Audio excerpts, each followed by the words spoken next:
Hello everyone, hello and welcome. It is I, troopersjp, and thank you for joining me as I play through Sundial Games' 2026 quest calendar, The Souls of Saraku, which is a 365-day solo RPG. And in this particular RPG for this year, I am playing Shade Murdstone, the Shadow Elf Bone Caller, which is a mix between a bard and a necromancer, and I am evil.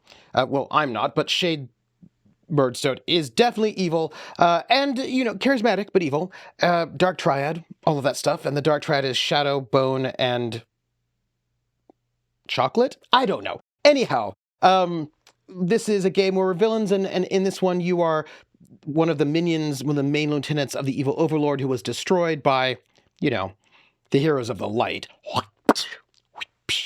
And we are trying to sort of gain back the power. We're in the middle of, at this moment, we have infiltrated the city Saltwind, which was a major important sort of port village for the old overlord. We have snuck into a dungeon, and we have freed some important bad guys from the dungeon. So we have 7 Saltwind recruits, and I don't know what we're going to do with them, but I assume we're going to take back the town of Saltwind. I will have to find out if that is exactly what we do on this day, Friday, March 27th, 2026, also known as Fruits Day, Frostmelt 27. And so, let us begin. All right, so the image for today is of a town on fire, and villagers screaming while goblins and other bad guys set their homes on fire and attack them. So I guess we are going to take over Saltwind. And so, golly. With the prisoners unleashed, your forces sweep through the town like a storm, torching buildings and crushing resistance as you reclaim control. Firelight dances across the chaos. There we go. Firelight dances across the chaos, smoke thick in the air. At the heart of the burning city, the last of the town's guard stands defiant, shielding a huddled group of townspeople. Weapons drawn, they make their final stand, ready to fight to the bitter end. This makes us seem like not great people. Just gonna note that. Well, let's see what happens. Oh, it's a battle. Each time you take damage, one of your Saltwind recruits will also fall. Reduce your Saltwind recruits by 1 to a maximum of 0. Okay. 6 guards surround and attack you. For each of the 6 guards, roll a d6 and use the result to see what tactics the guard uses from the following list. And there's a list, 1 or 2, 3 or 4, 5 or 6. So we have to fight these 6 guards. Let's find out what tactic the first guard uses against us. 2, if the result is a 1 or 2. Okay. The guards rush you to get past your attacks and try to hold you down. So all of them, they all jump on top of me like one of those cartoons where you see they all jump into that big pile and there's cartoony. Anyway, I'm going to roll a d20 plus dexterity. Okay, this can be a dex check. Let's see what we have here. Okay. Okay. I roll a 17 plus my attack, which is a +4. So, no, wait. This is not an attack roll. This is just a dex check. So it's a 20. If the result is less than 10, you are restrained and unable to attack this round. But I am fine. I can still defend myself in hopes of reducing the damage you take. No, my friends. That's not how it works. I don't think they understand that I am Shade Murdstone, Bone Caller. So these 6 guards, all 6 of them, rush at me, attempting to jump upon me and restrain me. However, I am a shadow elf, and I am made of shadow, and I will. And as they come to crush me, I slip almost ethereal out of their grasps, and then I turn to them and I say, "That was a mistake. You should have run when you had the chance." And with my serrated bone dagger, which has a name, it is Sword of Sorrow. Yes, I take my Sword of Sorrow, and with my Death Warden shield, bones everywhere, I attack. I need to roll higher than a 10 on the d20. This is an attack roll. I roll a 2, plus 4 is a 6. I actually have a Ghostly Echo Strike, which gives me the ability, once per page, to re-roll an attack roll. And I am going to do that. Should I do that this early? I don't know, but I'm going to, because I want to try to, maybe we'll roll better later. So I'm going to roll the second one before I narrate it, because I think it's always better to do that. I roll a 10. Good enough. All right, so these guards, they jump at me, and I slide out of the way. And as I slide out of the way, I pull out my Sword of Sorrow, and I begin to spin, and the first strike I do at one of the guards that's right by me is a fake out. He thinks I'm going to strike high, but no, I don't strike high, I strike low. And with that, I swoop downwards, and I swing right at his upper thighs, where there are large arteries, and I strike. I now need to roll my damage, and I need to roll 5 or more if I want to take this guard out. Well, my damage is 1d12 plus 1. So let's see. 1d12 plus 1. I rolled a 7. Good enough. So with that, I swing low, and my Sword of Sorrows slices into his femoral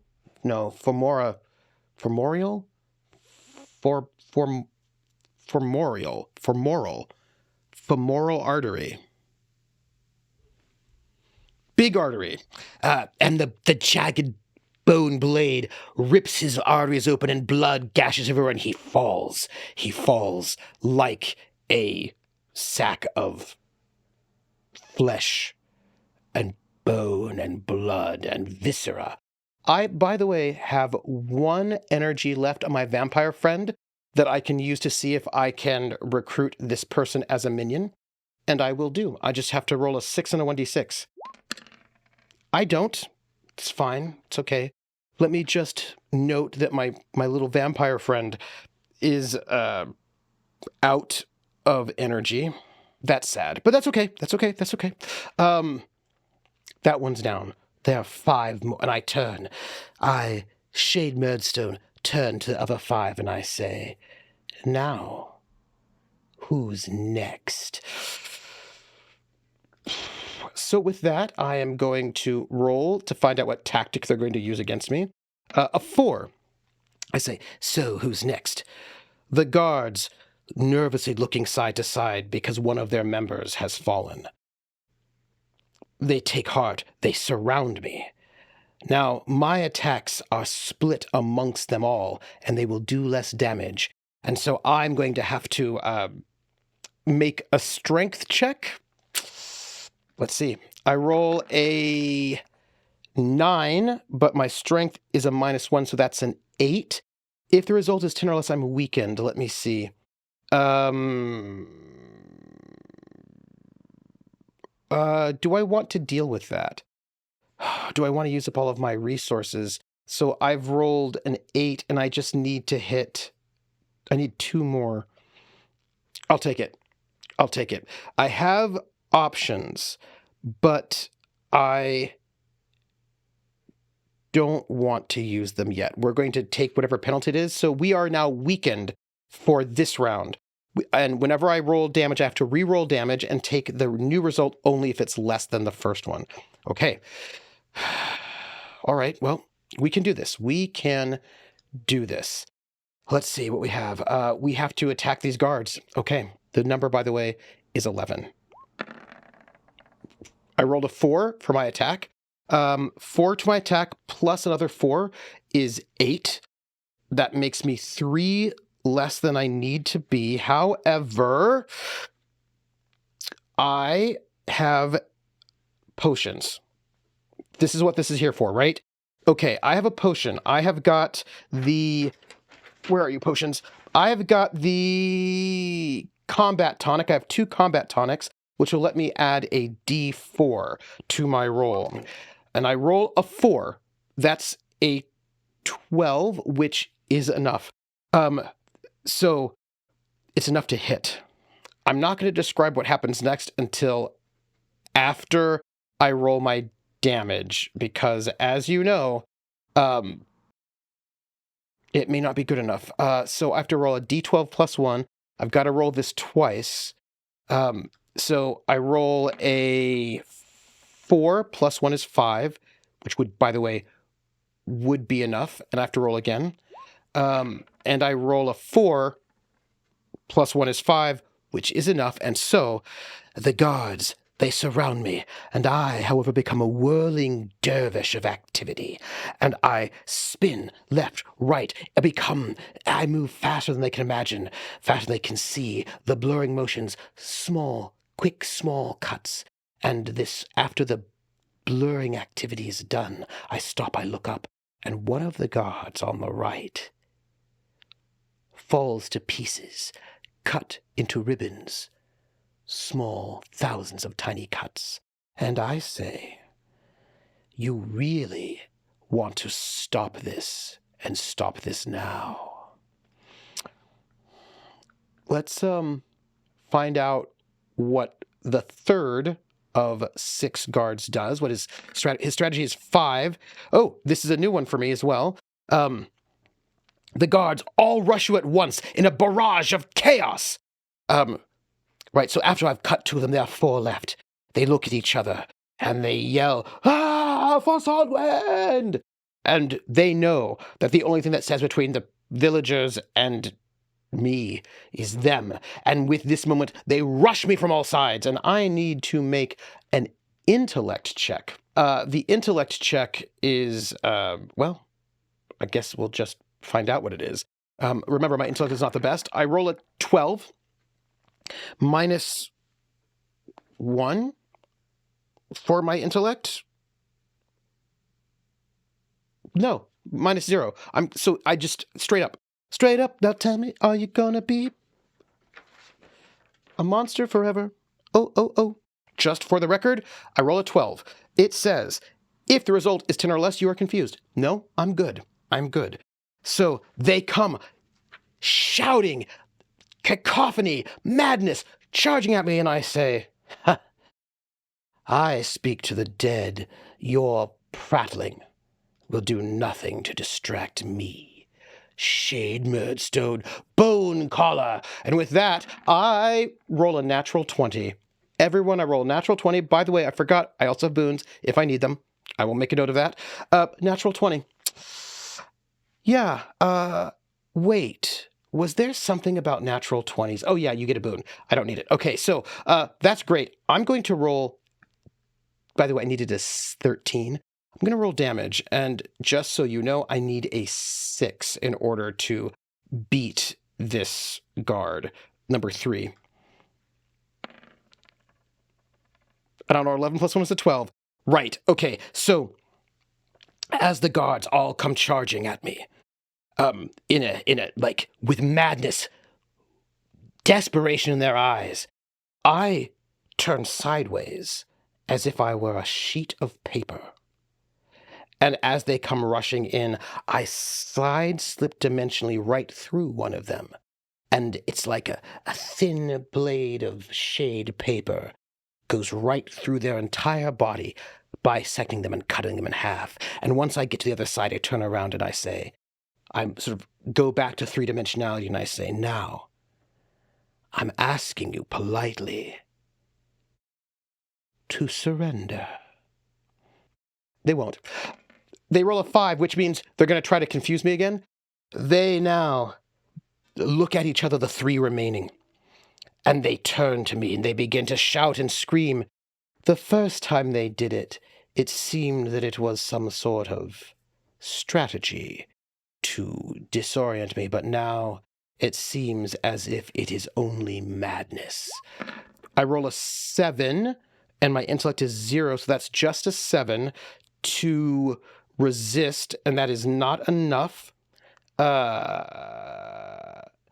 Being confused reduces my defense roll, but I think I'll be fine without it. So I think I'll just take that. So, but as they rush in, once when they were coming at me and it was a deliberate provocation, I knew how to respond, but the madness in their eyes surprises me for one moment, throwing me off guard. But I do not think that even in that state, they will be able to vanquish me. And so I will attack. This is our 4th one, right? This is our 4th one. I roll a 13 plus 4 is a 17, which is enough. I just need to hit a 13 to defeat them, so I'm feeling pretty good about that. And now I just need to roll damage. And remember, this is a pretty high damage check. I need a 6. So let's see, a d12. I roll a 5 plus 1 is a 6. So I am, as these last 3 come towards me, and now desperate in their eyes, and I'm taken aback by the intensity of these living people. I mean, I too am living, but I don't have many friends, you know. But being taken aback will not actually stop me from doing what I need to do to survive. I take my warden's death shield full of skulls, and I bash one of them over the head, and it just crushes them completely. They become a flathead. I crush their heads, leaving only 2 left. Before I tried to convince them to surrender, but now there is no surrender. They do the confused one again. That's super interesting. I just feel like yeah. So the 2 left, and they are clearly desperate. They are beginning to froth at the mouth. Natural 20. I'm fine, but I have clarity in this moment. Whatever madness is taking hold of them will not take a hold of me. And so as these 2 final guards come to assault me, I begin my attack. I roll a 4, plus 4 for my attack is an 8. I need a 13, so I'm down by 5. Let's think about this. First things first, we're going to use our boon. We have a boon. I keep not using it. We are going to use our boon. Let's see. The boon is a D4. So let's use the boon, taking our boons from 1 to 0. I roll a 4, which brings me to a 12 on this attack. That's really good. Okay, so if that's a 12, then I need one more. I need one more hit. I have many things that I can do right now. I think what I do is I sacrifice a minion just to bump that up. So I will take my minion count from 10 to 9 to give me a 13, which will mean that I hit. I'm not going to describe what happens until I roll for damage, because I need to see if I take this guy out, because that will impact the narration. So let's see. I need a 6. Okay, I get it. Perfect. This is great. Okay, so what happens? Let me see. So the 2 guards, now desperate, rush towards me. And as they do, I notice that I'm flanked. This will be difficult to get out of. How do I, an evil overlord, find a way not to die? Oh yes, I know. And I reach forward with my spectral fingers, and I pull one of my minions right in front of me as one of these guards' blades bisects it. But of course, being surprised at one of my minions showing up and taking the blow that was meant for me, it surprises them. And in that moment of shock and surprise, I do a straight lunge right into the neck of that guard, my sword of sorrows, cutting any kind of cry short, leaving only one guard left. And that guard, we're going to roll for this guard's strategy for today. 3 tries to surround me, okay? And that god does his very best to try, and this is the one that splits your attacks, but there's only one of them. This god begins to dance and begins to do something that looks like capoeira, thinking that perhaps if they have quick feet, I will not be able to destroy them. Unfortunately, they've not met me now, have they? Quick feet will not be enough to save them. Let me see if I can hit them, though. I'm talking big talk, but let's see. 12 plus 4 is a 16. I will hit. But I'm going to roll for damage first because I need to hit it. Yes.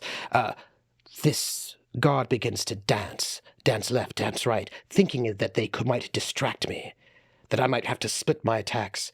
But I wait. I just stand there, still and silent. And as they dance around me, I say, "Ogre, kill." And from behind, the ogre grabs this dancing guard in both hands, twists, and just rips the guard in half, killing the last guard. With the last of the guards slain, the townspeople make a desperate stand, but their resistance crumbles under the might of my forces. One by one, they fall or surrender, overwhelmed by sheer power. The flames roar higher, casting long shadows over the conquered streets. With the town guard eliminated and the people subdued, Saltwind is once again under my control.